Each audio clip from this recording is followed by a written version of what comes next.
Hello दोस्तों, welcome back to again match chess.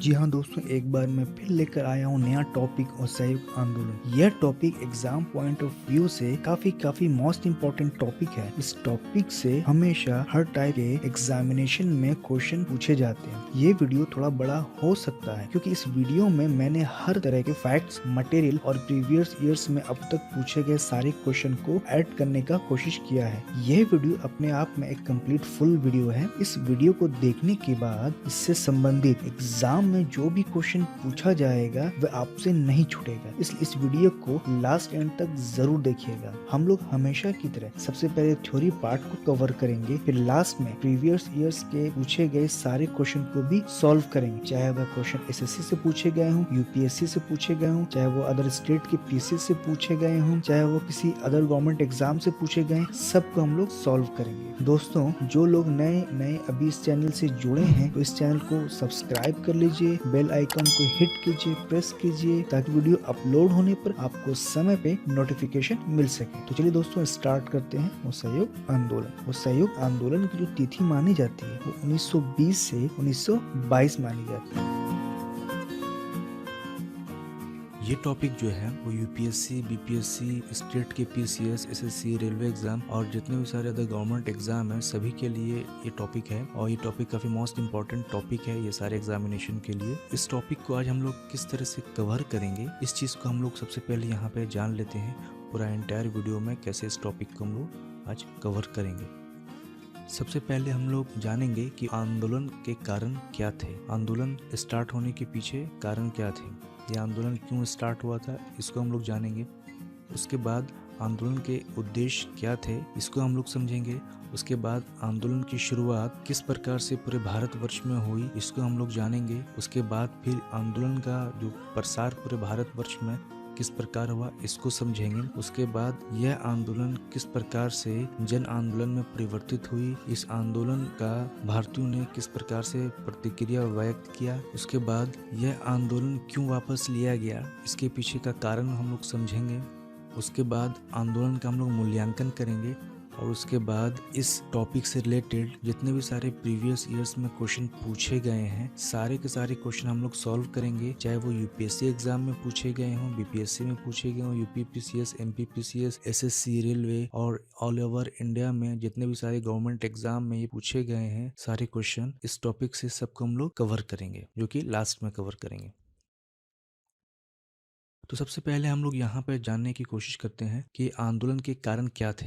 ये जो आंदोलन जो स्टार्ट हुआ था, इस आंदोलन के पीछे कारण क्या थे, उसको यहाँ पे हम लोग जानेंगे। इस आंदोलन का स्टार्ट होने का सबसे बड़ा कारण था प्रथम विश्व युद्ध के पश्चात उत्पन्न हुई कठिनाई। यानी फर्स्ट वर्ल्ड वार जब हुआ था तो उस फर्स्ट वर्ल्ड वार के बाद जितने भी सारे प्रॉब्लम्स और इश्यूज आने लगे थे, तो जिसके वजह से भारतीयों में असंतोष की भावना थी। उसके बाद इसी बीच रॉलेट एक्ट 1919 में लागू हो गया, जिसे काला कानून कहा गया। इसकी वजह से भारतीयों में असंतोष की भावना थी। उसके बाद पंजाब में मार्शल लॉ लागू करके पंजाब में वहां पे लोगों पर अत्याचार करना स्टार्ट कर दिया गया था, तो जिसके वजह से भारतीयों में असंतोष की भावना थी। और इसी बीच सबसे बड़ा हत्याकांड हुआ, जिसे जालियांवाला बाग हत्याकांड कहा गया, यानी 13 अप्रैल 1919 को यह हत्याकांड हुआ था। इस हत्याकांड की वजह से पूरे भारतवर्ष में असंतोष की भावना फैली। उसके बाद मॉन्टेग्यू चेम्सफोर्ड सुधार यानी कि भारत शासन अधिनियम 1919 लागू हुआ, जिसके वजह से भारतीयों में असंतोष की भावना फैली। उसके बाद मुसलमानों में खिलाफत का रक्षण करने का जुनून सवार था, उसकी वजह से मुसलमानों में अंग्रेजों के प्रति नफरत और संतोष की भावना थी। तो जितने ये सब कारण थे असहयोग आंदोलन स्टार्ट होने के, यानी ये सब कारण एक साथ उस समय आ गए, जिसकी वजह से असहयोग आंदोलन स्टार्ट होने का सबसे बड़ा मुख्य कारण बना। वर्ष 1919 में सरकारी नीतियों एवं गतिविधियों से भारतीय समाज का लगभग हर वर्ग असंतुष्ट हो गया। प्रथम विश्व युद्ध के पश्चात उत्पन्न हुई आर्थिक कठिनाइयों से जनता त्रस्त हो गई। तो यानी कि जो फर्स्ट वर्ल्ड वार जो हुआ था, उस फर्स्ट वर्ल्ड वार में मानव संसाधन के साथ साथ आर्थिक संसाधन का भी प्रयोग किया गया अंग्रेजों द्वारा, जिसकी वजह से पूरी आर्थिक स्थिति जो थी उस समय भारत की चरमरा गई। इस वजह से विश्व युद्ध के कारण महंगाई बहुत बढ़ गई थी। उसके बाद मजदूर, निम्न एवं मध्यम वर्ग के लोग सभी इस महंगाई से परेशान हो गए थे। उसके बाद औद्योगिक उत्पादन कम हो गया था, क्योंकि जब फर्स्ट वर्ल्ड वार में सारी फैक्ट्री बंद हो गई, इंपोर्ट एक्सपोर्ट बंद हो गया, तो ऑब्वियसली जो भी औद्योगिक उत्पादन था, इंडस्ट्रियल प्रोडक्शन था, वो सब का सब कम हो गया, जिसकी वजह से क्या हुआ, बेरोजगारी की समस्या बढ़ गई। लोग करों के बोझ से दब गए। अब लोग कर के बोझ से क्यों दबे? क्योंकि जब अंग्रेज फर्स्ट वर्ल्ड वार की लड़ाई लड़े, इतना भी सारा पैसा जो था, जो भी सारी चीजें थी, वो सब का सब लड़ाई में खर्च हुआ। तो लड़ाई में खर्च हुआ तो अब अंग्रेज को दोबारा पैसा चाहिए, तो पैसा कहाँ से, वो किस फॉर्म में कलेक्ट करेंगे? तो ऑब्वियसली टैक्स के फॉर्म में कलेक्ट करेंगे। तो टैक्स का बोझ जाएगा कहाँ? सारा का सारा टैक्स का बोझ भारतीयों पर आएगा, जिसकी वजह से भारतीयों पर काफी कर का बोझ बढ़ गया। उसके बाद सूखे, महामारी, प्लेग से भी हजारों लोग मारे गए। अब सूखे, महामारी, प्लेग से जब हजारों लोग मारे गए, तो उस समय अंग्रेजों ने कोई भी राहत का कार्य नहीं किया। अब जब युद्ध लड़ा गया, तो युद्ध में तो कितने भी सारे जानवर भी मारे गए होंगे, इंसान भी मारे गए होंगे। जानवर और इंसान के मारे जाने की वजह से क्या हुआ? बीमारियां फैली होंगी, लाश सड़ गया होगा। तो ऐसी स्थिति में हजारों लोग बीमारी के कारण मारे गए। उसके बाद रॉलेट एक्ट, पंजाब में मार्शल लॉ का आरोपण तथा जालियांवाला बाग हत्याकांड जैसी घटनाएं का हो जाना। 1919 में मॉन्टेग्यू चेम्सफोर्ड सुधारों से राष्ट्रवादियों को अत्यंत निराशा हुई, तो इस वजह से भारतीयों में संतोष की भावना थी। तो ये सब मुख्यतः कारण था असहयोग आंदोलन के स्टार्ट होने का। स्टार्टिंग में क्या था कि कांग्रेस पार्टी जो थी, वो असहयोग आंदोलन को सपोर्ट नहीं कर रही थी। तो अब असहयोग आंदोलन को कांग्रेस पार्टी क्यों नहीं सपोर्ट कर रही थी? उसका वजह था कि जो गांधी जी थे, वह खिलाफत मूवमेंट को भी सपोर्ट कर रहे थे, यानी खिलाफत आंदोलन को भी सपोर्ट कर रहे थे। और जो भी कांग्रेस पार्टी थी, वो नहीं चाह रही थी कि खिलाफत आंदोलन के साथ साथ भारत का असहयोग आंदोलन भी चले। इनमें से जितने भी सारे कांग्रेसी नेता थे, वो तैयार नहीं हो रहे थे। तो हर कांग्रेसी नेता का अपना अपना मत था। तो इसमें से बाल गंगाधर तिलक का कहना था कि हम लोग कोई भी अलायंस नहीं करेंगे, यानी कोई भी संधि नहीं करेंगे कोई भी रिलीजियस इशू के बेस पर।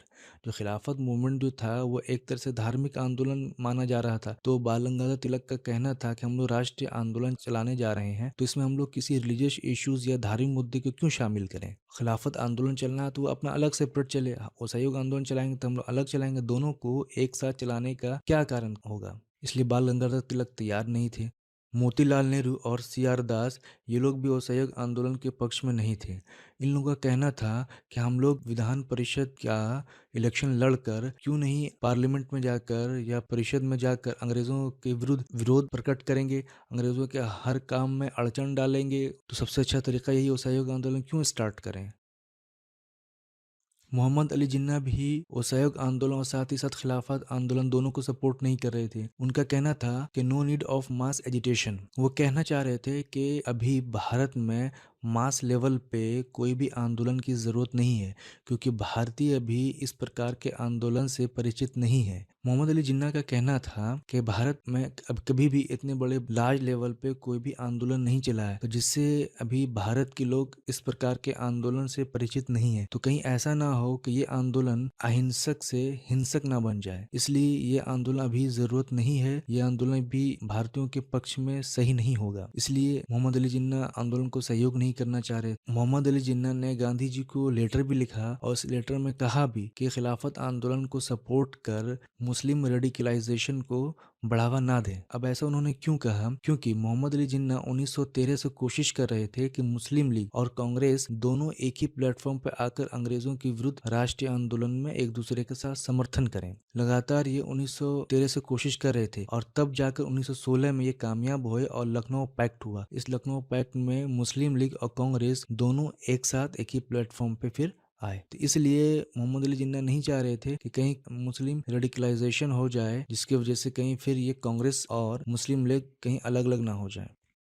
एनी बेसेंट ये भी असहयोग आंदोलन को सपोर्ट नहीं कर रही थी। उनका कहना था कि अभी इतने बड़े रिवॉल्यूशन की जरूरत नहीं है, इससे अच्छा क्यों ना 1919 का पॉलिटिक्स ज्वाइन कर लिया जाए और इलेक्शन के द्वारा पार्लियामेंट, संसद, विधान परिषद में अंदर जाकर वहां पे अंग्रेजों के विरुद्ध विरोध प्रकट करें। और एनी बेसेंट का ये भी कहना था कि इस प्रकार के आंदोलन से भारतीयों को कानून उल्लंघन करने की आदत नहीं डालें। इससे क्या होगा कि भारतीयों में कानून उल्लंघन करने की आदत पड़ जाएगी और इससे बार बार वो कानून उल्लंघन करेंगे। आज़ादी मिलने के बावजूद भी ये उसके बाद भी ये कानून का उल्लंघन करेंगे। तो ये एनी बेसेंट का कहना था। उसके बाद सुरेंद्र नाथ बनर्जी ये 10 कदम और आगे बढ़ गए। इन्होंने क्या किया, कांग्रेस के कोई छोड़ दिया, काउंसिल इलेक्शन में उतर गए। इसके लिए उन्होंने क्या किया, Indian national liberal federation party की स्थापना किया। उसके बाद अब हम लोग आंदोलन के उद्देश्य को देख लेते हैं। तो फरवरी 1920 में हिंदू मुस्लिम का एक दल गांधी जी और अली बंधु के साथ वायसरॉय चेम्सफोर्ड से मिलने के लिए गए। हिंदू मुस्लिम दल और गांधी जी, अली बंधु ये सब मिलकर चेम्सफोर्ड से कहा कि आप लोग खिलाफत की जो ट्रीटी थी उसको बरकरार रखें। फिर चेम्सफोर्ड ने इस बात को इग्नोर कर दिया। तब फिर उसके बाद गांधी जी ने कहा कि सरकार अमृतसर हत्याकांड के लिए खेद प्रकट करे तथा पंजाब में हुई ज्यादतियों का निराकरण करे, तुर्की के प्रति अपने व्यवहार को नरम करे, भारतीयों को संतुष्ट करने के लिए कोई नवीन योजना प्रस्तुत करे। यदि अंग्रेज सरकार इन मांगों को स्वीकार नहीं करेगी तो वह असहयोग आंदोलन प्रारंभ कर देंगे। अब हम लोग यहाँ पे असहयोग आंदोलन की शुरुआत किस प्रकार से हुई इस चीज को हम लोग समझ लेते हैं। जून 1920 में खिलाफत कमेटी का अधिवेशन इलाहाबाद में हुआ और इस अधिवेशन में गांधी जी को आंदोलन का नेतृत्व सौंपा गया। फिर 1 अगस्त 1920 को खिलाफत समिति तथा गांधी जी ने असहयोग आंदोलन प्रारंभ कर दिया। उसके बाद इस आंदोलन के प्रथम दिन यानी 1 अगस्त 1920 को बाल गंगाधर तिलक इनका मृत्यु हो गया, जिसके कारण यह इस आंदोलन का परिणाम नहीं देख पाए। फिर 10 अगस्त 1920 में क्या हुआ कि सेवरे की ट्रीटी हुई, यानी सेवरे की जो ट्रीटी हुई ब्रिटिश और टर्की के बीच में हुई। तो सेवरे की ट्रीटी के अंतर्गत जो टर्की था उसका विभाजन कर दिया गया, यानी बंदर बांट कर दिया गया टर्की का। और सेवरे की संधि होने के बाद लगभग नए 40 देश अस्तित्व में आए। तो जब सेवरे की संधि हुई तब उसके बाद से फिर जो खिलाफत समिति थी उनकी बैठक हुई। तो ये बैठक कब हुई, 31 अगस्त 1920 को हुई। और फिर इस बैठक में औपचारिक तौर पर असहयोग आंदोलन चलाने की घोषणा कर दी गई। जब खिलाफत समिति के द्वारा असहयोग आंदोलन चलाने की घोषणा कर दी गई तब अब बारी थी कांग्रेस की। कांग्रेस सितंबर 1920 में कलकत्ता में एक विशेष अधिवेशन हुआ। अधिवेशन के जो अध्यक्ष थे वो लाला लाजपत राय थे।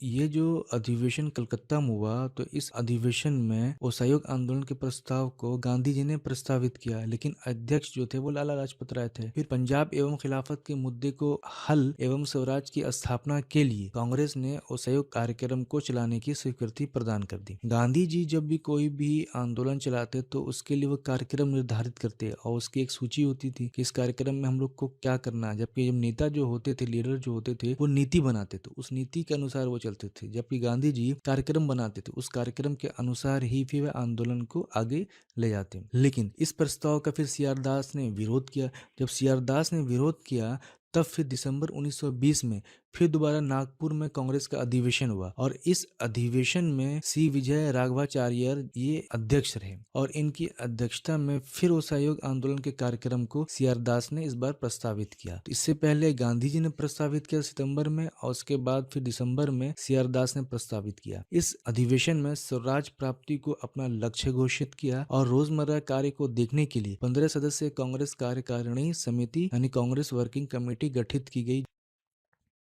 सितंबर 1920 में कांग्रेस का विशेष अधिवेशन कलकत्ता में प्रस्तावित प्रस्ताव जो हुआ था तो उसमें बहिष्कार कार्यक्रम को चलाने के लिए गांधी जी द्वारा कहा गया था। तो अब ये बहिष्कार कार्यक्रम में क्या क्या था, सरकारी उपाधियों एवं शिक्षण संस्थाओं का बहिष्कार करना था, उसके बाद सरकारी करों का बहिष्कार करना था, उसके बाद उत्सवों का बहिष्कार करना था, गैर सरकारी उत्सव और सरकारी उत्सव दोनों का बहिष्कार करना था, फिर विदेशी वस्तुओं का बहिष्कार करना था, उसके बाद न्यायालयों का बहिष्कार करना था, वकालत को छोड़ना था, उसके बाद खादी के उपयोग को बढ़ावा देना था। तो ये सब बहिष्कार कार्यक्रम में शामिल था।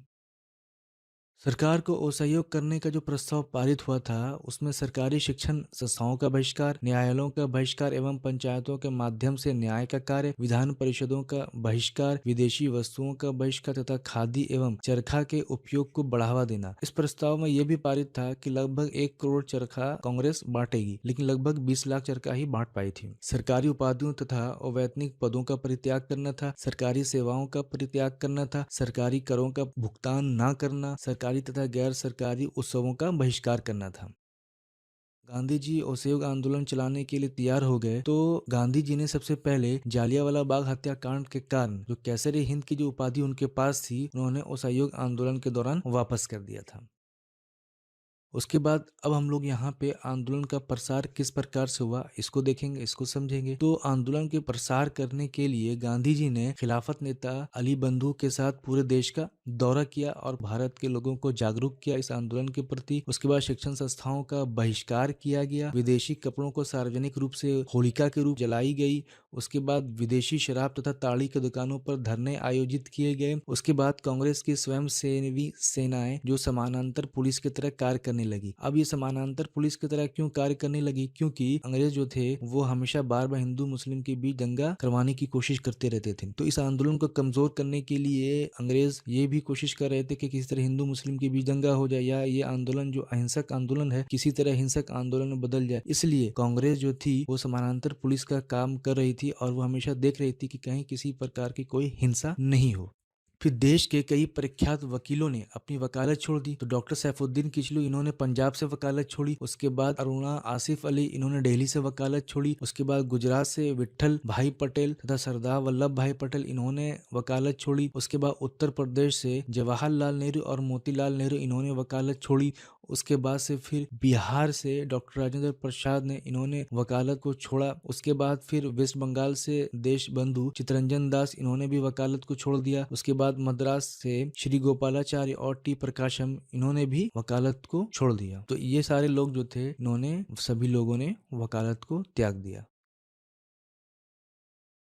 असम में चाय बागान के मजदूर, स्टीमर पर काम करने वाले मजदूर, असम बंगाल रेलवे के कर्मचारी, इन सब लोगों ने मिलकर हड़ताल किया था। एक सरकारी आंकड़े के अनुसार 1921 में 396 हड़तालें हुई जिनमें 6 लाख श्रमिक शामिल थे और इससे लगभग 70 लाख वर्किंग डे का नुकसान हुआ था।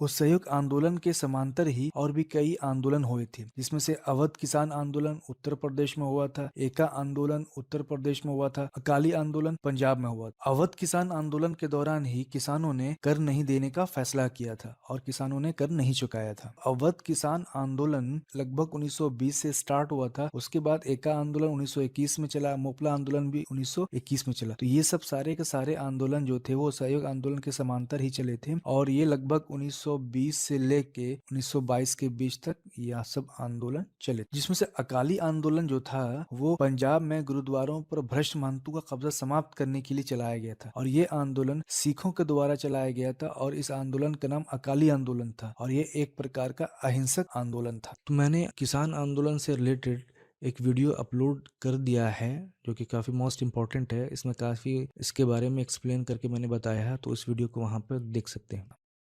5 नवंबर 1920 को ऑल इंडिया कांग्रेस कमेटी के अधिवेशन में गांधी जी ने असहयोग आंदोलन शुरू होने के एक वर्ष के भीतर स्वराज प्राप्त करने का नारा दिया था। क्रांतिकारी संगठन ने भी असहयोग आंदोलन का समर्थन किया। इसी समय मोहम्मद अली जिन्ना, एनी बेसेंट, विपिन चंद्रपाल और जी.एस. खापर्डे आदि नेता ने कांग्रेस छोड़ दी क्योंकि वे संवैधानिक एवं न्यायपूर्ण ढंग से संघर्ष चलाए जाने के पक्षधर थे। इसमें मोहम्मद अली जिन्ना का कांग्रेस छोड़ना कोई सांप्रदायिक कारण नहीं था, उनका राजनीतिक कारण था। इसके पीछे एक्चुअली हुआ क्या था? मोहम्मद अली जिन्ना और महात्मा गांधी दोनों एक साथ मंच साझा कर रहे थे। इसमें मोहम्मद अली जिन्ना भाषण दे रहे थे और भाषण में वो बार बार गांधी जी को मिस्टर गांधी और मौलाना अबुल कलाम आजाद को अबुल कलाम आजाद कहकर संबोधित कर रहे थे। तो पब्लिक में जो लोग बैठे हुए थे उन्होंने कहा गांधी जी के नाम के पहले महात्मा लगाकर उनका नाम लिया जाए और अबुल कलाम आजाद के नाम के पहले मौलाना अबुल कलाम आजाद लगाकर बुलाया जाए। मोहम्मद अली जिन्ना ने गांधी जी के नाम के पहले महात्मा और अबुल कलाम आजाद के नाम के पहले मौलाना लगाकर फिर संबोधन करना स्टार्ट किया। मोहम्मद अली जिन्ना ने कहा कि हम लोग असहयोग आंदोलन चला रहे हैं और एक तरह का ये राष्ट्रीय आंदोलन है, तो इस आंदोलन में हम लोग रिलीजियस आइडेंटिटी क्यों यूज कर रहे हैं? हम लोग जो आंदोलन चला रहे हैं उस आंदोलन में कोई भी धार्मिक आइडेंटिटी की क्या जरूरत है? महात्मा और मौलाना तो एक रिलीजियस आइडेंटिटी है, तो हम लोग महात्मा और मौलाना जो आइडेंटिटी है वो क्यों यूज करें? तो इसी बीच से इसी भाषण के दौरान पब्लिक से एक आदमी उठकर मंच पे चढ़ गया और मोहम्मद अली जिन्ना का गर्दन पकड़ लिया, जिससे मोहम्मद अली जिन्ना की काफी बेइज्जती, उन्हें शर्मिंदगी महसूस हुई। तब उन्होंने डिसाइड किया कांग्रेस को छोड़ देने का, क्योंकि उस समय महात्मा गांधी जी के सामने ही ये सारी बेइज्जती हुई थी, इसलिए उन्होंने कांग्रेस को छोड़ दिया था। इसलिए मोहम्मद अली जिन्ना का कांग्रेस छोड़ने का कारण यही था कि इस घटना से वे काफी आहत हुए थे। सरोजनी नायडू ने मोहम्मद अली जिन्ना को एम्बेसडर ऑफ हिंदू मुस्लिम कहा। तो सरोजनी नायडू ने मोहम्मद अली जिन्ना को एम्बेसडर ऑफ हिंदू मुस्लिम इसलिए कहा क्योंकि मोहम्मद अली जिन्ना की वजह से ही 1916 में लखनऊ पैक्ट हुआ था और कांग्रेस और मुस्लिम लीग दोनों एक साथ एक ही प्लेटफॉर्म पर आकर समझौता किए। इसी की वजह से सरोजनी नायडू ने मोहम्मद अली जिन्ना को हिंदू मुस्लिम का एम्बेसडर कहा था। सुरेंद्र नाथ बनर्जी ने इंडियन नेशनल लिबरल फेडरेशन का गठन किया था। असहयोग आंदोलन चलाने के लिए 1921 में तिलक स्वराज फंड की स्थापना की गई और 6 महीने के अंदर ही 1 करोड़ एकत्रित हो गए थे।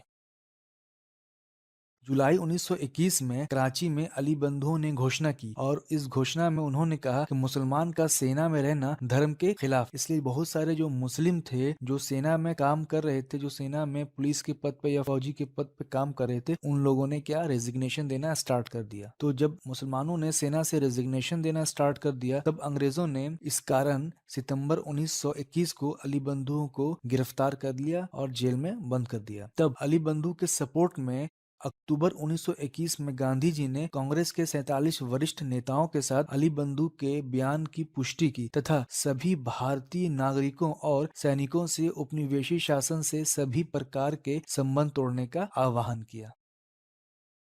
अब इस आंदोलन के दौरान एक बड़ी विचित्र घटना घटित हुई। गांधी जी के बारे में एक अफवाह उड़ी। गांधी जी के बारे में यह अफवाह थी कि गांधी जी एक मायावी हैं और उन्होंने अवतार लिया है। कहीं कहीं कृष्ण अवतार की उनकी अफवाह उड़ी। गांधी जी जहां भी गए वहीं उनकी चमत्कारिक शक्तियों की अफवाह फैल गई। गांधी जी की आलोचना करने वाले गाँव के लोगों के घर रहस्यात्मक रूप से गिर गए अथवा उनकी फसल नष्ट हो गई। तो ये सारी की सारी जो अफवाहें उड़ रही थी ये यूपी के लोकल न्यूज़पेपर में छप रहा था। एक गाँव में कुछ जुआरी जो थे वो जुआ खेल रहे थे। गांधी जी के बारे में अपशब्द कहे तो दूसरे दिन क्या हुआ कि उस जुआरी की बकरी को कुत्ते ने काट लिया। उसके बाद एक और अफवाह उड़ी। अफवाह यह थी कि एक कारखाने में एक आदमी ने कहा कि गांधी जी पे वो तभी विश्वास करेगा जब उसके सामने चूल्हे पर हांडी खड़ा है और उस हांडी में गुड़ का रस तैयार हो रहा था। अगर ये हांडी 20 से 2 भाग में टूट जाए तभी वह गांधी जी पे विश्वास करेगा और ऐसा ही हो गया। उस समय जो हांडी चढ़ा हुआ था चूल्हे पर तो वह हांडी 20 से 2 भाग में टूट गया। तो यह भी एक अफवाह थी।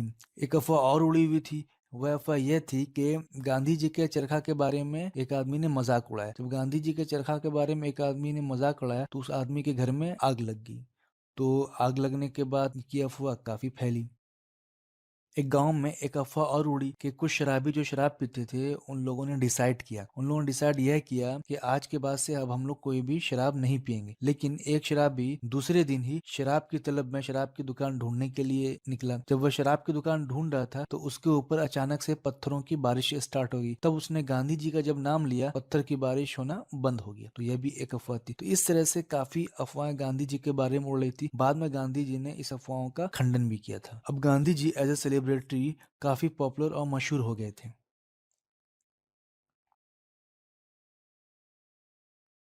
असहयोग आंदोलन के दौरान जो इकोनॉमिक बायकॉट जो हुआ था वो काफी कामयाब रहा था। उस समय क्या असहयोग आंदोलन के दौरान क्या हो रहा था कि जितने भी सारे जो विदेशी वस्त्र थे उसको होलिका के रूप में जलाए जा रहे थे। तो 1920 से 21 के दौरान 102 करोड़ के आसपास अंग्रेजी सरकार को प्रॉफिट हुआ था कपड़े से। लेकिन जब होलिका दहन के बाद से और जब स्वदेशी वस्त्रों का बहिष्कार के बाद से यह 102 करोड़ का प्रॉफिट घटकर टर्न ओवर जो इसका घटकर लगभग 57 करोड़ हो गया था 1921 से 1922 के बीच में। तो काफी इकोनॉमिकली प्रभाव पड़ा अंग्रेजी सरकार के ऊपर। असहयोग आंदोलन के दौरान गांधी जी काफी पॉपुलर मशहूर हो गए थे। तो अंग्रेज सरकार भी ऐसे ही पॉपुलर मशहूर आदमी को ढूंढ रही थी जो गांधी जी के विरोध में विपक्ष में प्रचार कर सके। तब ऐसे में अंग्रेज सरकार ने प्रिंस ऑफ वेल्स को भारत भ्रमण के लिए आमंत्रित किया।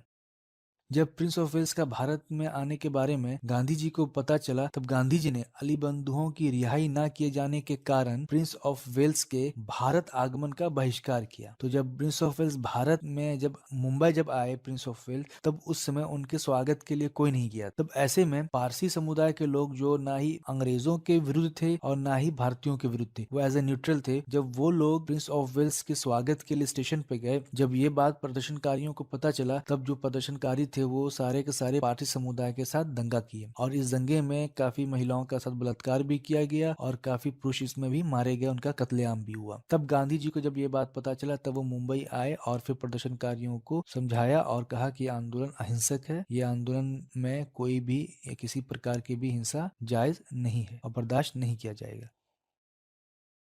नवंबर 1921 में प्रिंस ऑफ वेल्स इंडिया आए और सबसे पहले वो मुंबई में आए थे जहां पारसियों से दंगा हुआ। उसके बाद प्रिंस ऑफ वेल्स जहां जहां भारत भ्रमण किए, हर जगह उनके विरुद्ध विभिन्न स्थानों पर हड़ताल एवं प्रदर्शन आयोजित किए गए।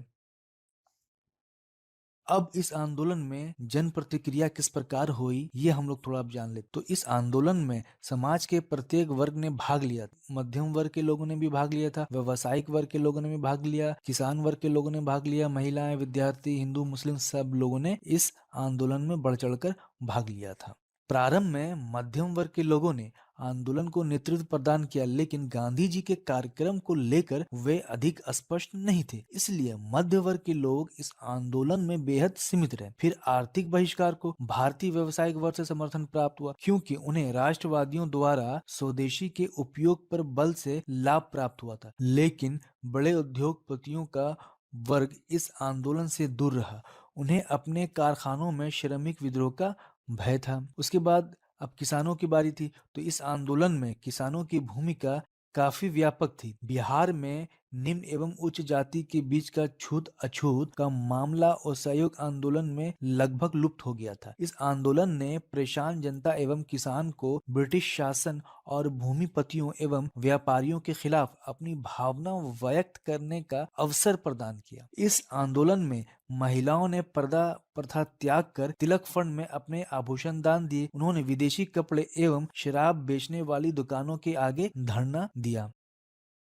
अब इस आंदोलन में विद्यार्थियों की भी भूमिका थी, तो विद्यार्थियों ने सरकारी विद्यालयों एवं कॉलेजों का बहिष्कार किया तथा सरकारी विद्यालयों एवं कॉलेजों को छोड़कर राष्ट्रीय स्कूलों एवं कॉलेजों में प्रवेश लिया। तो अब जो राष्ट्रीय स्कूल कॉलेज थे तो काफी स्कूल और कॉलेज इस आंदोलन के दौरान स्टैब्लिश किए गए। 1916 में तो बनारस हिंदू विश्वविद्यालय की स्थापना हो चुकी थी, जिसको मदन मोहन मालवीय ने स्थापित किया था। 1920 में जामिया मिलिया की स्थापना किया गया। 1921 में काशी विद्यापीठ की स्थापना की गई। 1920 में गुजरात विद्यापीठ की स्थापना की गई। 1921 में बिहार विद्यापीठ की स्थापना की गई। तो 1920 में जामिया मिलिया की जो स्थापना की गई थी वह मोहम्मद अली के द्वारा स्थापित किया गया और भी साथ में कई प्रमुख लोग भी थे। जामिया मिलिया इस्लामिया अलीगढ़ में स्थापित किया गया था, लेकिन बाद में इसे स्थानांतरित करके दिल्ली कर दिया गया। इस आंदोलन में हिंदू मुस्लिम एकता भी काफी प्रबल रही। 4 अप्रैल 1919 को हिंदू मुसलमान एकता की मिसाल दुनिया के सामने रखने के लिए मुसलमानों ने आर्य समाजवादी नेता स्वामी श्रद्धानंद को आमंत्रित किया था। वे दिल्ली के जामा मस्जिद के मेंबर से अपना उपदेश दे रहे थे। इसी आयोजन में हिंदुओं ने मुसलमानों के और मुसलमानों ने हिंदुओं के पैर छुए थे और अंग्रेजों के विरुद्ध हिंदू मुस्लिम एकता का प्रदर्शन किया था। अमृतसर में सिखों ने अपने पवित्र स्थान स्वर्ण मंदिर की चाबियां एक मुसलमान नेता डॉक्टर सैफुद्दीन किचलू को सौंपकर सिख और मुस्लिम एकता का प्रदर्शन किया था। अंग्रेजों की कूटनीतियों के द्वारा मोपला विद्रोह का सांप्रदायिकरण के बावजूद भी मुसलमानों ने आंदोलन में व्यापक सहभागिता और सांप्रदायिक एकता का प्रदर्शन किया। कई स्थानों पर गिरफ्तार लोगों में 2/3 तो केवल मुसलमान ही थे।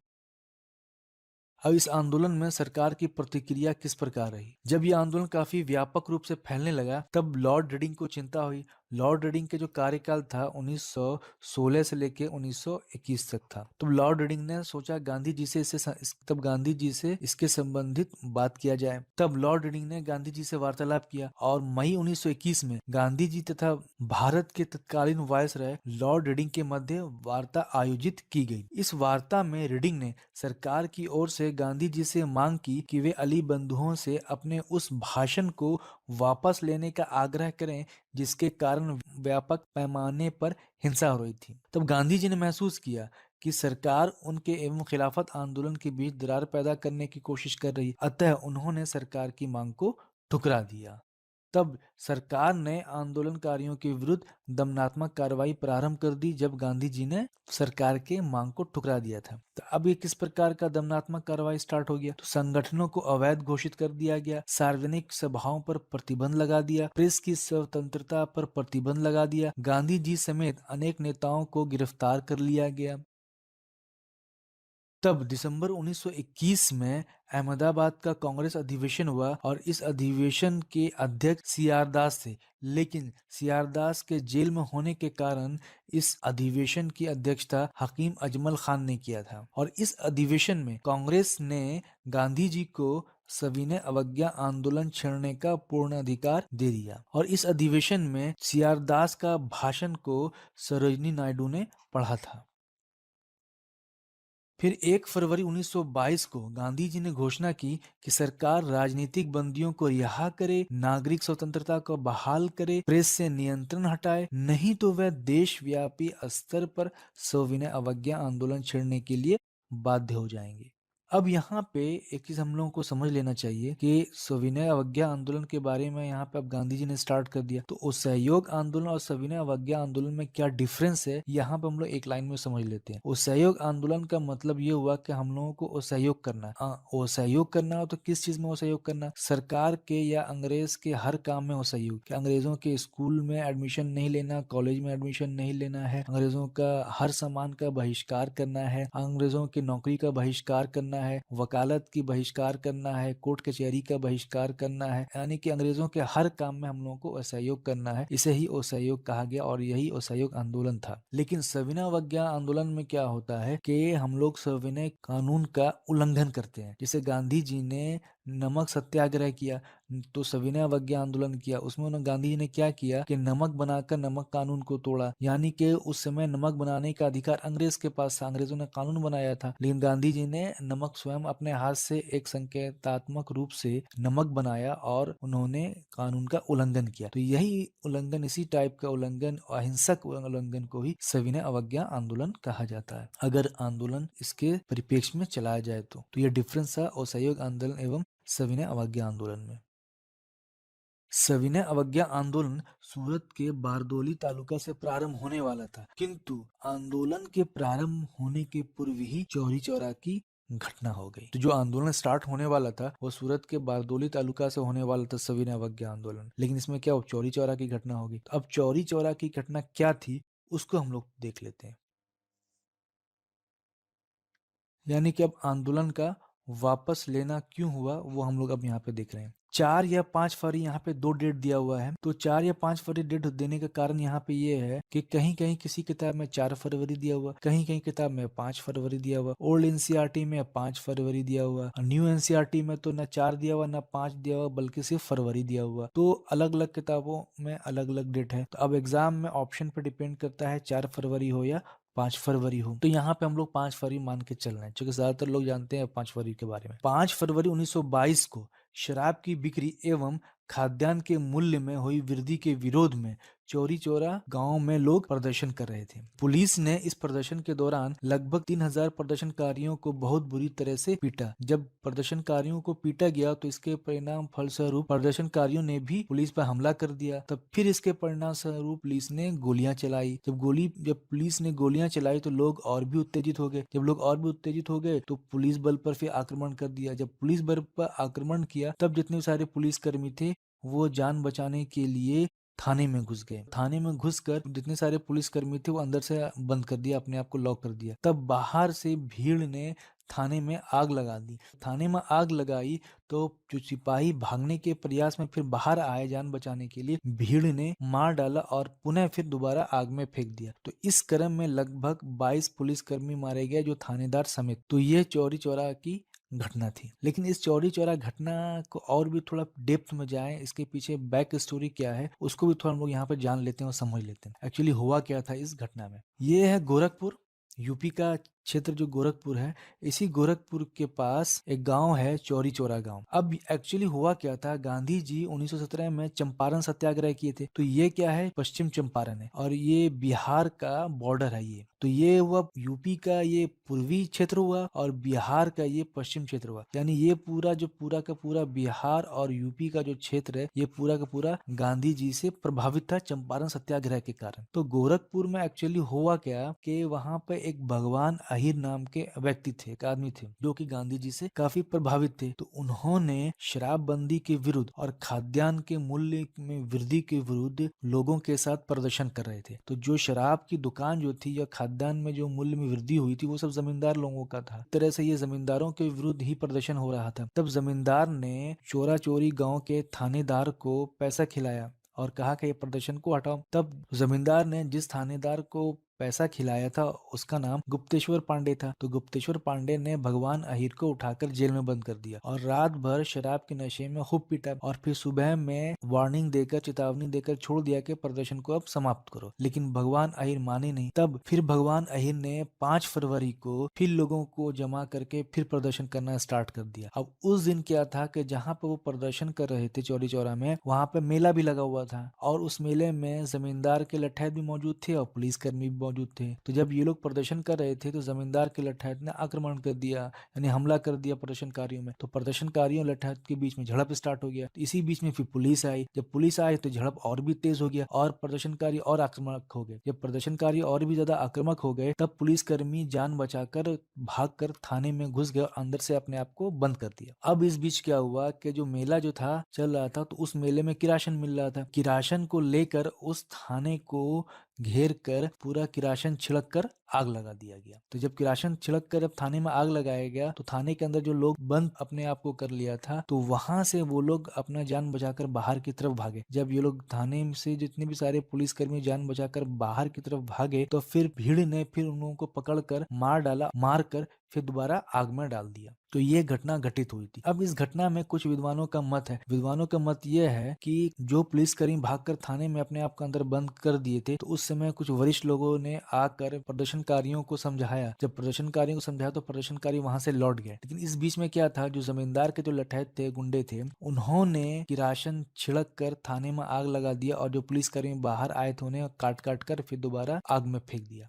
विद्वानों का मत है कि जिस तरह से पुलिस कर्मियों को काटा गया था, उस तरह का काम सिर्फ कोई प्रोफेशनल ही लोग कर सकते हैं, साधारण प्रदर्शनकारी नहीं कर सकते हैं। तो इसलिए विद्वानों में ये मत है कि ये चौरी चौरा का कांड जो हुआ था, ये प्रदर्शनकारियों ने नहीं किया था, ये जानबूझकर जमींदारों द्वारा किया गया था, ताकि ये घटना पुलिस और प्रदर्शनकारियों के बीच में हो जाए। जब चौरी चौरा का कांड हुआ, जब गांधी जी को चौरी चौरा कांड के बारे में पता चला, तो गांधी जी काफी इस घटना से दुखी हुए। तो उन्होंने तुरंत ही फिर असहयोग आंदोलन को वापस लेने की घोषणा कर दिया। तो चौरी चौरा घटना के बाद गांधी जी ने असहयोग आंदोलन को अपनी हिमालय जैसी भूल बताई थी।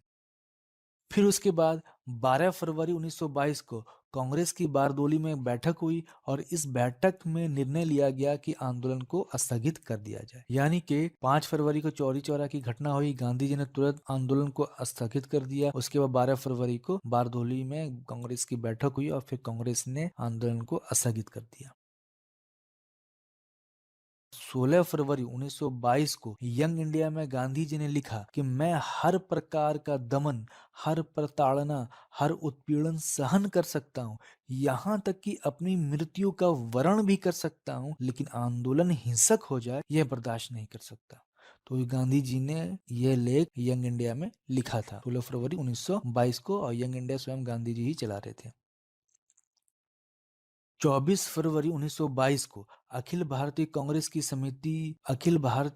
समिति की बैठक दिल्ली में हुई और इस बैठक में प्रस्ताव पारित किया गया और यह प्रस्ताव रचनात्मक कार्यों पर आधारित था और इस रचनात्मक कार्य को गांधी जी ने स्वयं लिखा था। इस अधिवेशन में असहयोग आंदोलन वापस लेने के कारण डॉक्टर मुंजे द्वारा गांधी जी के खिलाफ निंदा प्रस्ताव लाया गया था। किस अधिवेशन में? दिल्ली में जो अधिवेशन हुआ था 24 फरवरी 1922 को, इसी अधिवेशन में गांधी जी के विरुद्ध निंदा प्रस्ताव लाया गया था, क्योंकि गांधी जी ने असहयोग आंदोलन को वापस ले लिया। अब देखते हैं यहाँ पे कि गांधी जी ने रचनात्मक कार्यों में क्या क्या करने को कहा था। तो रचनात्मक कार्य के अंतर्गत ग्रामोद्योग को बढ़ावा देना था, खादी को लोकप्रिय बनाना था, राष्ट्रीय स्कूलों की स्थापना करनी थी, शराबबंदी समर्थन में अभियान चलाना था, अस्पृश्यता उन्मूलन हेतु अभियान चलाना था, हिंदू मुस्लिम एकता को बल देना था, उसके बाद सफाई अभियान चलाना था, उसके बाद कांग्रेस के लिए 1 करोड़ सदस्य वृद्धि करना था, चरखे का प्रचार करना था, राष्ट्रीय विद्यालयों की स्थापना करनी थी, मादक द्रव्य निषेध करना था, पंचायतों को संगठित करना था। तो ये सब के सब कार्य जो थे रचनात्मक कार्यक्रम के अंतर्गत थे, जिसे गांधी जी ने सूचीबद्ध किया था। इसी बीच जब विदेशी वस्त्रों का बहिष्कार चल रहा था, तो उसमें विदेशी वस्त्रों की होलिका जलाई जा रही थी, तब रविन्द्रनाथ टैगोर ने विदेशी वस्त्रों की होली जलाने के विपरीत गांधी जी को रचनात्मक कार्यक्रम की बात अपने पत्र में कही थी। रविन्द्रनाथ टैगोर का कहना था कि जो वस्त्र हम लोग जला रहे हैं उसको ऑलरेडी भारतीयों ने खरीद लिया, उनका पैसा लग गया, तो वस्त्र की क्यों जला रहे हो, इससे अच्छा किसी को गरीब की मदद कर दो। तो रविन्द्रनाथ टैगोर का ये कहना था। बाद में फिर गांधी जी ने भी इसके उपलक्ष्य में अपने मत रखे थे समाचार पत्र के द्वारा। रविन्द्रनाथ टैगोर ये समाचार पत्र में छाप रहे थे, तो गांधी जी इसका आंसर भी समाचार पत्र में छाप कर दे रहे थे। तो इसके पीछे डेप्थ में जाएंगे नहीं। रविन्द्रनाथ टैगोर ने विदेशी वस्तुओं को जलाए जाने को अविवेकी या निष्ठुर बर्बादी कहा था। जब गांधी जी ने आंदोलन को वापस ले लिया, तब इस प्रकार गांधी जी द्वारा असहयोग आंदोलन को अचानक स्थगित कर देने से राष्ट्रवाद में मिलीजुली प्रतिक्रिया रही। कुछ को गांधी जी के प्रति श्रद्धा थी और उन्हें विश्वास था कि आंदोलन स्थगित करना गांधीवादी रणनीति का एक हिस्सा थी, तो दूसरी ओर राष्ट्रवादियों ने आंदोलन को रोके जाने के निर्णय का कड़ा विरोध किया। तो कई राष्ट्रवादियों ने विरोध किया, जैसे सुभाष चंद्र बोस थे, जवाहरलाल नेहरू थे, मोतीलाल नेहरू थे, सीआरदास थे, तो लाला लाजपत राय थे। ये काफी लोग जो थे उन्होंने गांधी जी के इस फैसले का विरोध किया था। तो सबके अलग अलग स्टेटमेंट थे, तो उस स्टेटमेंट को हम लोग देख लेते हैं कि किसने क्या क्या स्टेटमेंट दिया। तो लाला लाजपत राय ने कहा कि किसी एक स्थान के पाप के कारण सारे देश को दंडित करना कहाँ तक न्याय संगत है। सुभाष चंद्र बोस ने अपनी पुस्तक द इंडियन स्ट्रगल में लिखा कि ऐसे अवसर पर जबकि जनता का हौसला बहुत ऊंचा था, तब पीछे हटने का आदेश देना राष्ट्रीय संकट से कम नहीं था। उसके बाद फिर मोतीलाल नेहरू ने कहा, यदि कन्याकुमारी के एक गांव में अहिंसा का पालन नहीं किया तो इसकी सजा हिमालय के एक गांव को क्यों मिलनी चाहिए। उसके बाद फिर मार्क्सवादियों ने भी व्याख्या की। तो मार्क्सवादियों का कहना था कि जब आंदोलन साम्राज्यवादी शासन से लोहा लेने का मन बना चुके हैं, तो गांधी जी ने महसूस किया कि आंदोलन उनके हाथों से निकलकर हिंसा में विश्वास करने वाले तत्वों के हाथ में जाने वाली है। भूस्वामी और पूंजीपतियों के विरुद्ध संघर्ष प्रारंभ होने वाला है। इन्हीं के हितों की रक्षा के लिए गांधी जी ने आंदोलन को वापस ले लिया था। तो ये मार्क्सवादियों का कहना था। जब जेल में बंद नेताओं के इस प्रकार की प्रतिक्रिया होने लगी, उनके स्टेटमेंट आने लगे, तब गांधी जी ने भी कहा। तो गांधी जी ने कहा, कैदी जो होते हैं वो नागरिक दृष्टि से मृत होते हैं, उन्हें क्या पता जेल में बंद है तो वो क्या जाने क्या समझे। इसलिए गांधी जी ने कहा था कैदी नागरिक दृष्टि से मृत होते हैं। 10 मार्च 1922 को गांधी जी को गिरफ्तार कर लिया गया और 18 मार्च 1922 को गांधी जी के विरुद्ध राजद्रोह का मुकदमा करके उन्हें 6 साल की सजा सुनाई गई। लेकिन उनके हेल्थ के कारण, स्वास्थ्य के कारण, उनके स्वास्थ्य अच्छा नहीं था, तो 5 फरवरी 1924 को फिर उन्हें छोड़ दिया गया था। 10 मार्च 1922 में गांधी जी को राजद्रोह के आरोप में गिरफ्तार कर तथा 18 मार्च 1922 को अहमदाबाद के सेशन जज ब्रूमफील्ड की अदालत में गांधी जी पर मुकदमा चलाया गया। उन पर राजद्रोह का मुकदमा इस आधार पर चलाया गया कि उन्होंने आंदोलन के दौरान पत्रिकाओं में जो लेख लिखे थे वे भड़काऊ थे, जिसकी वजह से उन्हें 6 वर्ष की सजा दी गई। परंतु 5 फरवरी 1924 को बीमारी के कारण गांधी जी को 6 वर्ष पूरे होने के पहले छोड़ दिया गया। अब गांधी जी को 6 वर्ष की सजा क्यों हुई थी? एक्चुअली जब गांधी जी पर राजद्रोह का मुकदमा चलाया जा रहा था अहमदाबाद में, तो गांधी जी को जो ऊपर आरोप लगाए थे, गांधी जी ने उस आरोप को कबूल कर लिया। तब उसके बाद फिर जो जज ब्रूमफील्ड थे, उन्होंने गांधी जी से पूछा आपको क्या सजा दी जाए। तब गांधी जी ने कहा मैं बाल गंगाधर तिलक का प्रतिनिधि हूँ, बाल गंगाधर तिलक के ऊपर राजद्रोह का मुकदमा चलाकर उन्हें 6 साल की सजा दी गई थी। तो गांधी जी ने भी कहा था कि मुझे भी उससे कम सजा नहीं मिलनी चाहिए क्योंकि मैं बाल गंगाधर तिलक का प्रतिनिधि, इसलिए गांधी जी को 6 वर्ष की सजा दी गई थी। जज ब्रूमफील्ड ने कहा कि यदि भारत में घट रही घटनाओं की वजह से सरकार के लिए सजा के इन वर्षों में कमी और आपको मुक्त करना संभव हुआ तो इससे मुझसे ज्यादा कोई प्रसन्न नहीं होगा। जब गांधी जी को सजा मिली तब उसके बाद गांधी जी ने भी अपना स्टेटमेंट दिया। वो स्टेटमेंट ये था कि अनिच्छा पूर्वक मैं इस निष्कर्ष पर पहुंचा हूं कि राजनीति एवं आर्थिक दृष्टि से भारत पहले जितना असहाय था उससे कहीं अधिक और असहाय ब्रिटेन के साथ संबंध में बना दिया। निहते भारत के पास किसी भी आक्रमण के प्रतिरोध की शक्ति नहीं है। अब गांधी जी ने आंदोलन क्यों वापस लिया, थोड़ा इसका हम लोग यहाँ पे समझ लेते हैं। आंदोलन हिंसक होने के कारण गांधी जी का मानना था कि हिंसक आंदोलन को सरकार द्वारा राज्य के हितों की रक्षा के बहाने आसानी से कुचला जा सकता है। इसके पीछे सरकार यह भी तर्क दे सकती है कि हिंसा को दबाने के लिए हथियारों का सहारा लेना उनकी विवशता। फिर उसके बाद आंदोलन धीरे धीरे उबाऊ तथा थकाने वाला बन रहा था। यह स्वाभाविक भी था क्योंकि सरकार किसी प्रकार के समझौतावादी रुख अपनाने के लिए तैयार नहीं थी। इन परिस्थितियों में इतने व्यापक स्तर पर चल रहे आंदोलन को बहुत ही ज्यादा अधिक दिनों तक नहीं खींचा जा सकता था, इसलिए गांधी जी ने आंदोलन को वापस लेना ज्यादा बेहतर समझा। अब इस आंदोलन का हम लोग मूल्यांकन कर लेते हैं। वो सहयोग शांति की दृष्टि से नकारात्मक किंतु प्रभाव की दृष्टि से सकारात्मक था। मुसलमानों की भागीदारी ने इस आंदोलन को जन आंदोलन का स्वरूप दिया, किंतु कुछ अर्थों में इसने राष्ट्रीय राजनीति का संप्रदायकरण भी किया। इस आंदोलन ने सिद्ध कर दिया कि भारतीय राष्ट्रीय कांग्रेस चुनिंदा लोगों की नहीं बल्कि पूरे राष्ट्र का प्रतिनिधित्व करने वाली संस्था है। इस आंदोलन में समाज के हर वर्ग, कृषक, शहरी, ग्रामीण, दस्तकार, बुद्धिजीवी, छात्र, गरीब, बच्चे, व्यापारी, व्यवसायी, कर्मचारी, पुरुष, महिला इत्यादि सभी ने सक्रिय रूप से भाग लिया था। इस आंदोलन ने यह सिद्ध कर दिया कि गुलामी की दास्ता से मुक्ति पाने हेतु राष्ट्र का प्रत्येक नागरिक संघर्ष कर सकता है। इस आंदोलन में अंग्रेजों की उपनिवेशी शासन की दो मिथ्याओं को भी तोड़ा गया। पहला यह कि विदेशी शासन भारतीयों के हित में है, दूसरा यह कि वह अजय है तथा उसे कोई परास्त नहीं कर सकता है। अंग्रेजों का कहना था कि हम लोग सिविलाइज्ड हैं और भारतीय लोग जो है अनसिविलाइज्ड हैं, इसलिए हम लोग भारतीयों को सिविलाइज्ड बनाएंगे, इसलिए हम लोगों का जो शासन है वो भारतीयों के हित में और बेहतर में है, हम लोग भारतीयों को सिखाएंगे। अंग्रेजों का यह कहना था। और अंग्रेजों का एक और घमंड था कि वे विश्व विजेता है तो उन्हें कोई हरा नहीं सकता। अब बाद में फिर असहयोग आंदोलन के दौरान जो भारतीय लोग थे वो लोग इस चीज को अच्छी तरह समझ गए और अंग्रेजों के इस मिथ्यों को भी वह तोड़ दिए। अब हम लोग यहाँ पे कुछ वन लाइनर फैक्ट्स देख लेते हैं, रिवीजन कर लेते हैं जो हम लोगों ने अभी तक कवर किया। गांधी जी के नेतृत्व में चलाया जाने वाला प्रथम जन आंदोलन असहयोग आंदोलन था। फरवरी 1920 में गांधी जी ने घोषणा की कि सरकार अमृतसर हत्याकांड के लिए खेद प्रकट करे, तुर्की के प्रति अपने व्यवहार को नरम करे और भारतीयों के लिए कोई नवीन योजना प्रस्तुत करे और जालियांवाला हत्याकांड जो हुआ था उसके लिए सरकार कोई फैसला ले। अगर सरकार इन मांगों को स्वीकार नहीं करेगी तो वह असहयोग आंदोलन प्रारंभ कर देंगे।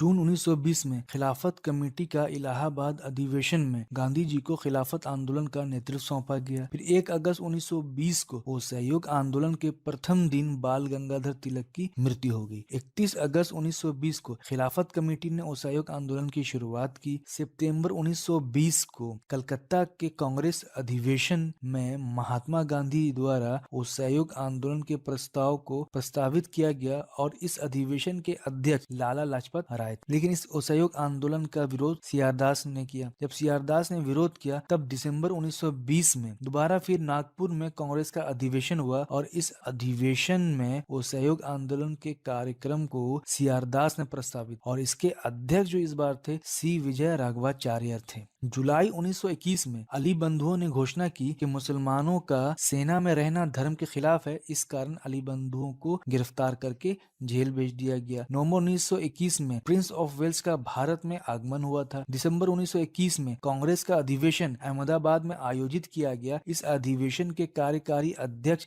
हकीम अजमल खान थे। इस अधिवेशन में कांग्रेस ने गांधी जी को सविनय अवज्ञा आंदोलन छेड़ने का पूर्ण अधिकार दे दिया। तो ये दिसंबर 1921 का जो अधिवेशन था इसके अध्यक्ष सीआरदास थे, लेकिन जेल में होने के कारण हकीम अजमल खान ने इस अधिवेशन की अध्यक्षता की और इसी अधिवेशन में सीआरदास के भाषण को सरोजनी नायडू ने पढ़ा था। सबके सामने। फरवरी 1922 में गांधी जी ने घोषणा की, सरकार राजनीतिक बंदियों को रिहा करे तथा प्रेस से नियंत्रण हटाए, नहीं तो वह देशव्यापी स्तर पर सविनय अवज्ञा आंदोलन छेड़ देंगे। सविनय अवज्ञा आंदोलन सूरत के बारदोली तालुका से प्रारंभ होने वाला था, लेकिन फिर 5 फरवरी 1922 में गोरखपुर जिले के चौरी चौरा नामक गांव में आंदोलनकारियों ने थाने में आग लगा दी, जिसमें 22 पुलिसकर्मी मारे गए। फिर 12 फरवरी 1922 में बारदोली में हुई कांग्रेस की बैठक में आंदोलन को स्थगित करने का फैसला लिया गया। फिर 10 से 18 मार्च 1922 में गांधी जी को गिरफ्तार कर 6 वर्ष के लिए जेल भेज दिया गया। 5 फरवरी 1924 को बीमारी के कारण गांधी जी को 6 वर्ष पूरे होने के पहले छोड़ दिया गया। फिर 4 आना का मेंबरशिप लॉन्च किया गया इस आंदोलन में कांग्रेस के द्वारा, और विलेज, तालुका और डिस्ट्रिक्ट लेवल पर कमेटी एस्टेब्लिश किया गया ताकि कांग्रेस जो है वो हर लोगों, हर जन तक पहुंच सके, अपनी पहुंच बना सके। कुछ बीपीएससी के फैक्ट्स को हम लोग देख लेते हैं। दिसंबर 1921 में पटना में ब्रिटेन के युवराज प्रिंस ऑफ वेल्स का आगमन हुआ था। प्रसिद्ध साहित्यकार राहुल सांकृत्यायन और सहयोग आंदोलन के दौरान छपरा में सक्रिय थे। छात्रों को वैकल्पिक शिक्षा प्रदान करने के लिए पटना गया रोड पर राष्ट्रीय महाविद्यालय की स्थापना की गई। इसी आंदोलन में इस राष्ट्रीय महाविद्यालय के प्रांगण में ही बिहार विद्यापीठ का उद्घाटन 6 फरवरी 1921 को गांधी जी द्वारा किया गया। बिहार में इस आंदोलन के समय मुठिया प्रथा चालू की गई थी। इस मुठिया प्रथा में क्या था कि प्रत्येक ग्रस एक मुट्ठी अनाज कांग्रेस को दान में देंगे। सत्येंद्र प्रसाद सिन्हा बंगाल के एडवोकेट जनरल थे। वह पहले भारतीय थे जिन्होंने वायसराय की काउंसिल में कानून सदस्य के रूप में प्रवेश करने का सम्मान प्राप्त किया था। प्रथम महायुद्ध के पश्चात श्री सिन्हा को लॉर्ड की उपाधि दी गई थी और सन 1920 में लॉर्ड सिन्हा बिहार तथा उड़ीसा के गवर्नर नियुक्त हुए थे। तो लॉर्ड सिन्हा ने गवर्नर पद से इस्तीफा वो सहयोग आंदोलन के दौरान दिया था। पटना में सदाकत आश्रम की स्थापना मौलाना मजरुल हक ने 1921 में की थी। एक रिपोर्ट के अनुसार वो सहयोग आंदोलन के दौरान तिरहुत की स्थिति सबसे गंभीर थी। बिहार में मुजफ्फरपुर जिला वो सहयोग आंदोलन का सबसे बड़ा केंद्र था। वो सहयोग आंदोलन के दौरान जयप्रकाश नारायण ने पटना कॉलेज छोड़ा, जबकि उनकी परीक्षा के केवल 20 दिन ही रह गए थे। इस तरह से आज हम लोगों ने असहयोग आंदोलन का लगभग मोस्ट इम्पोर्टेंट जो फैक्ट्स था उसको आज हम लोगों ने कवर कर लिया। अब हम लोग यहाँ से असहयोग आंदोलन से रिलेटेड जितने भी सारे क्वेश्चन है उसको सॉल्व करेंगे। जितने भी सारे प्रीवियस ईयर्स में क्वेश्चन आए हैं, चाहे वो बीपीएससी में आए हों, यूपीएससी में आए हों, पीसीएस में आए हों, या यूपीपीसीएस, एमपीपीसीएस, एसएससी, रेलवे, जितने भी सारे अदर गवर्नमेंट एग्जाम में क्वेश्चन सब पूछे गए हैं, सबको हम लोग अब सॉल्व करने जा रहे हैं। असहयोग आंदोलन के दौरान बिहार में कृषकों का नेतृत्व किसने किया? स्वामी विद्यानंद ने किया था। गांधी जी के असहयोग आंदोलन में लोगों को शराब से परहेज करने का आग्रह किया गया। फलस्वरूप सरकार के राजस्व में भारी कमी आई। एक प्रदेश की सरकार ने लोगों को फिर से शराब पीने को प्रेरित करने के लिए प्रमुख व्यक्तियों की एक सूची प्रसारित की जो शराब पीते थे। उस प्रदेश का नाम बताइए। तो उस प्रदेश का नाम बिहार है। असहयोग आंदोलन के दौरान किसने पटना कॉलेज छोड़ा जबकि उसकी परीक्षा में केवल 20 दिन ही बचे थे? तो किसने छोड़ा था? जयप्रकाश नारायण ने। निम्नलिखित में से किसने 1920 के नागपुर के भारतीय राष्ट्रीय कांग्रेस के अधिवेशन में असहयोग आंदोलन के प्रस्ताव को प्रस्तावित किया था? तो किसने किया था? CR दास ने किया था। सितंबर 1920 में कलकत्ता का अधिवेशन जो हुआ था उसमें मदन मोहन मालवीय ने अध्यक्षता की थी और गांधी जी ने असहयोग आंदोलन के प्रस्ताव को प्रस्तावित किया था। फिर दिसंबर 1920 में फिर नागपुर का अधिवेशन हुआ था। इस अधिवेशन में C विजय राघवाचार्य वह अध्यक्ष थे और इस बार असहयोग आंदोलन को CR दास ने प्रस्तावित किया था। किस क्षेत्र में राहुल सांकृत्यायन 1920 के असहयोग आंदोलन में सक्रिय थे? तो कहाँ से सक्रिय थे? वो छपरा से थे। किस घटना के बाद महात्मा गांधी जी ने असहयोग आंदोलन को अपनी हिमालय जैसी भूल बताई थी? तो चौरी चौरा कांड के बाद।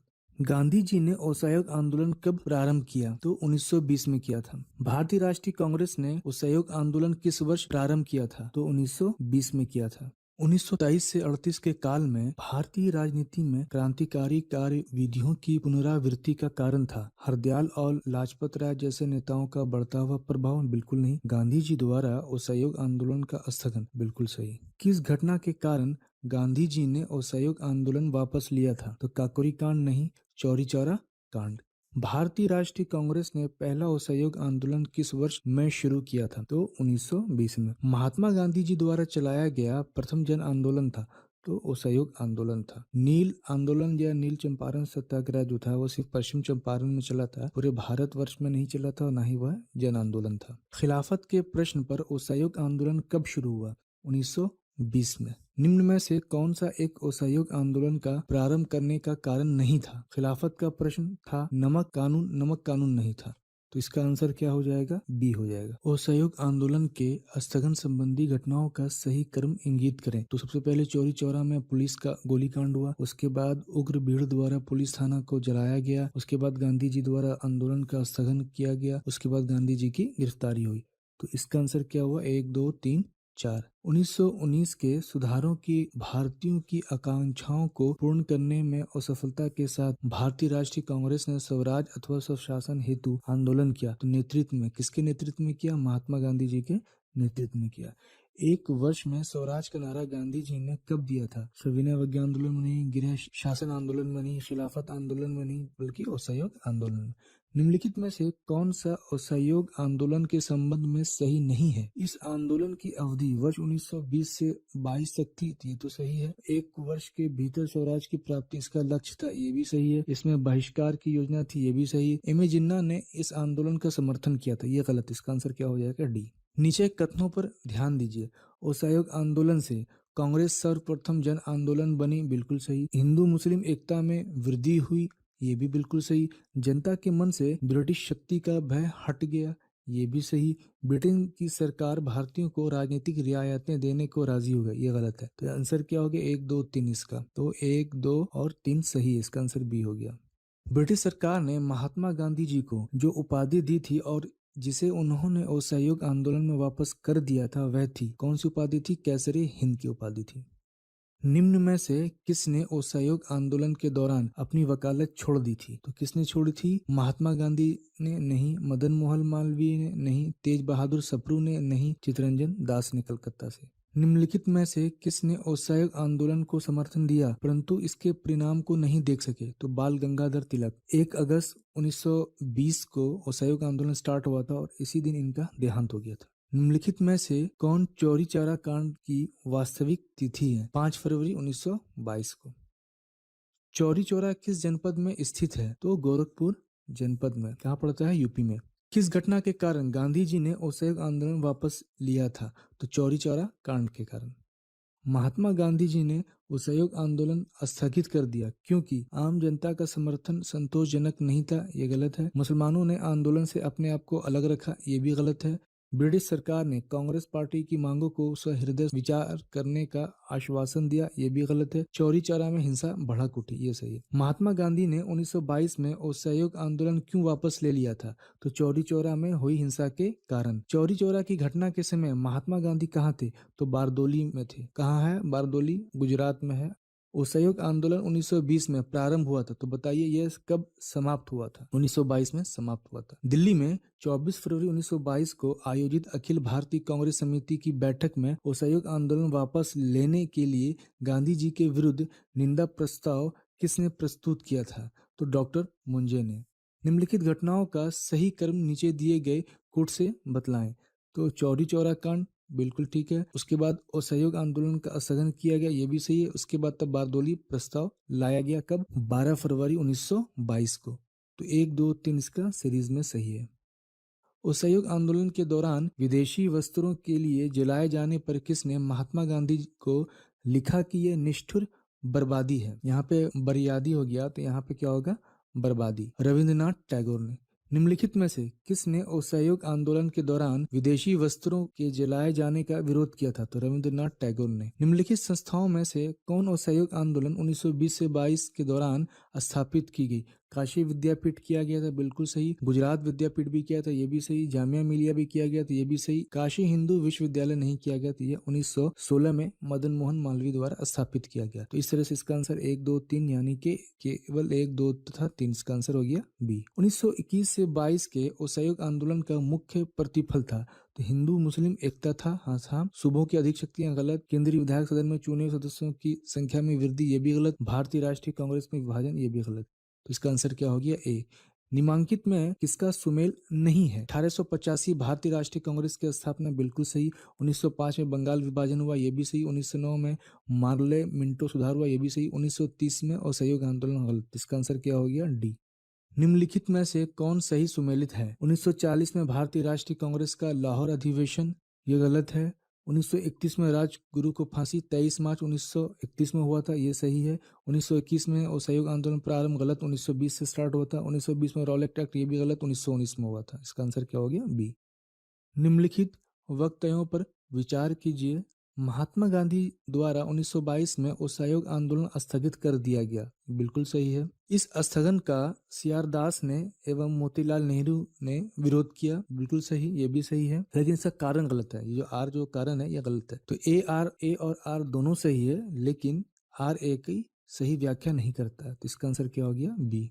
असहयोग आंदोलन के दौरान किसने पटना कॉलेज छोड़ा जबकि उसकी परीक्षा के केवल 20 दिन ही रह गए थे? तो जयप्रकाश नारायण ने छोड़ा था। निम्नलिखित में से किसका संबंध असहयोग आंदोलन से है? मोपला आंदोलन का है, हाँ। नागा आंदोलन भी हुआ था। महंतों के विरुद्ध सिखों का आंदोलन भी हुआ था। इसका आंसर जो हो गया उपरोक्त में से एक से अधिक हो जाएगा, ई। बिहार में असहयोग आंदोलन प्रारंभ हुआ तो कब हुआ था? 1920 में। स्वामी विद्यानंद संबंधित हैं किसान आंदोलन से। बिहार में असहयोग आंदोलन प्रारंभ हुआ तो 1920 में। बिहार प्रांतीय सम्मेलन का 12वें अधिवेशन 28 एवं 29 अगस्त 1920 को हुए, जिसमें असहयोग का समर्थन तथा प्रस्ताव स्वीकृत किया गया। यह अधिवेशन कहाँ हुआ? यह अधिवेशन भागलपुर में हुआ था और राजेंद्र प्रसाद इसके अध्यक्ष थे। बिहार की प्रथम राष्ट्रीय महाविद्यालय 1921 में स्थापित हुई, कहाँ हुआ था? पटना में। फरवरी 1921 को पटना में स्थापित बिहार राष्ट्रीय महाविद्यालय का उद्घाटन किसने किया था? तो महात्मा गांधी ने किया था। बिहार विद्यापीठ का उद्घाटन हुआ तो कब हुआ? 6 फरवरी 1922 को नहीं, 6 फरवरी 1922 को तो अब खत्म होने वाला था। 6 फरवरी 1920 को, तो 6 फरवरी 1920 को भी नहीं, क्योंकि 1 अगस्त 1920 से स्टार्ट हुआ था। 6 फरवरी 1921 को, बिल्कुल सही। 1919 में तो होगा ही नहीं। एक सरकारी रिपोर्ट के अनुसार असहयोग आंदोलन के दौरान कहाँ स्थिति सबसे गंभीर थी? तो सबसे स्थिति गंभीर थी जो तिरहुत में थी। यहाँ पर कह रहा है गंभीर के बारे में, ये याद रखना है। और सबसे बड़ा केंद्र अगर कहेगा तो मुजफ्फरपुर। किसान समाचार के संस्थापक थे तो कौन थे? स्वामी विद्यानंद थे। बिहार में कौन सा जिला असहयोग आंदोलन का सबसे बड़ा केंद्र था? अब यहाँ पर कह रहा है सबसे बड़ा केंद्र था, वहां पर स्थिति गंभीर थी, यहाँ पर कह रहा है सबसे बड़ा केंद्र था, तो सबसे बड़ा केंद्र था मुजफ्फरपुर। भारतीय राष्ट्रीय कांग्रेस का 37वां अधिवेशन 1922 में कहाँ हुआ? गया में हुआ था। 1922 में गया के इंडियन नेशनल कांग्रेस के अधिवेशन के अध्यक्ष कौन थे? चित्तरंजन दास थे। गया के कांग्रेस अधिवेशन में सबसे प्रमुख प्रश्न था, तो गया का कांग्रेस अधिवेशन के अध्यक्ष कौन थे? सीआर दास थे। और सीआर दास क्या कर रहे थे? असहयोग आंदोलन का विरोध। क्यों? क्योंकि वो पॉलिटिक्स में जाना चाह रहे थे, यानी कि मॉन्टेग्यू चेम्सफोर्ड सुधार 1919 का भारत सरकार शासन अधिनियम जो आया था उसके तहत विधान परिषद में वो प्रवेश करना चाह रहे थे। तो इसका आंसर क्या हो गया? डी हो गया। 1921 में गांधी जी ने पटना में उद्घाटन किया था, तो किसका उद्घाटन किया था? बिहार विद्यापीठ का, हाँ। बिहार नेशनल कॉलेज का, हाँ। दोनों का किए थे, तो आंसर क्या हो गया इसका? बी। ए एवं बी दोनों। सदाकत आश्रम की स्थापना की थी तो मजहरुल हक ने किया था। हजारीबाग में बिहारी स्टूडेंट कॉन्फ्रेंस का 16वां अधिवेशन हुआ था, कब हुआ था? 1921 में। बिहार के गवर्नर लॉर्ड सिन्हा ने गवर्नर पद से इस्तीफा किस आंदोलन के दौरान दिया था? असहयोग आंदोलन के दौरान। बिहार में किस आंदोलन के समय मुठिया प्रथा चालू की गई थी? तो असहयोग आंदोलन के समय। तो ये मुठिया प्रथा क्या थी उसको हम लोग जान लेते हैं। कांग्रेस के लिए धन जुटाने हेतु इस प्रथा को शुरुआत की गई थी। इस प्रथा के अनुसार प्रत्येक गृहस्थ प्रतिदिन एक मुट्ठी अनाज कांग्रेस को देता था। असहयोग आंदोलन 1920 से 22 जो चला को क्यों निलंबित किया गया? तो चौरी चौरा कांड हुआ था, उसी के कारण ही इसे निलंबित किया गया था। असहयोग आंदोलन शुरू करने के समय भारत के वायसराय कौन थे? तो भारत के वायसराय लॉर्ड चेम्सफोर्ड थे। तो इनका कार्यकाल कितना था? 1916 से लेके 1921 तक था। चौरी चौरा नामक प्रसिद्ध स्थल कहाँ स्थित है? तो गोरखपुर में स्थित है, यूपी के। इंडियन लिबरल फेडरेशन की स्थापना किसने की थी? बनर्जी ने किया था। असहयोग आंदोलन के विषय में निम्नलिखित कथनों पर विचार कीजिए। यह आंदोलन इससे पहले हुए किसी भी अन्य राजनीतिक आंदोलन की अपेक्षा काफी बड़ी प्रबलता का था। बिल्कुल सही है। यह आंदोलन हिंदू मुस्लिम एकता को प्रोत्साहित करने में सहायक हुआ। ये भी सही है। यह आंदोलन राष्ट्रवाद, मध्यवर्ग राजनीति, मध्यवर्ग राजनीति गलत, धर्म गलत, सामंतवाद गलत। तो इसका आंसर ये क्या हो गया? ये नहीं होगा। तो आंसर इसका क्या हो गया? 1 और 2। दोस्तों, आप लोगों को अगर वीडियो पसंद आ रहा है तो प्लीज वीडियो को लाइक एंड शेयर कर दिया करें ताकि वीडियो बनाने के लिए मोटिवेशन मिलता रहे। जो लोग इस चैनल पे नए आए हैं या जिन्होंने अभी तक इस चैनल को सब्सक्राइब नहीं किया है तो इस चैनल को सब्सक्राइब कर लें और बेल आइकन को भी प्रेस कर लें ताकि नेक्स्ट वीडियो अपलोड होने पर आपको समय पे नोटिफिकेशन मिल सके। फ्रेंड, वीडियो कैसा लगा है कमेंट बॉक्स में कमेंट्स करके जरूर बताएं।